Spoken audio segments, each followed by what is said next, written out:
Bà Hai nổi tiếng với món cơm chiên cay ở chợ. Tiệm cơm của bà là lớn nhất khu chợ, lúc nào cũng đông khách. Hôm nay bà lại bắt đầu chiên cơm như mọi khi. Bà thêm một ít ớt vào chảo, rồi lại thêm một tô ớt. Chưa đủ cay bà lại thêm một nắm ớt nữa. Bà chiên cơm bằng cả tính mạng. Mùi cơm chiên thơm phức khiến khách kéo đến. Ai ăn xong cũng tấm tắc khen ngon. Cơm chiên càng cay càng ngon, ai sợ thì đi về. Hôm nay Trúc ghé qua tiệm cơm bà Hai để xem thử có ngon như lời đồn không nhé. Để Trúc chụp một tấm up Facebook trước đã. Wow, cơm chiên trông hấp dẫn quá, mời mọi người ăn cùng mình nha. Nhưng khi vừa cắn một miếng, Trúc bỗng hét lên, trời đất ơi, cơm chiên cay đến nỗi Trúc phun ra lửa. Đây là lần đầu tiên mình ăn cơm chiên cay đến mức này đấy mọi người ạ.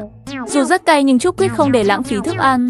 Mọi người like và đăng ký kênh ủng hộ cơm chiên bà Hai nhé.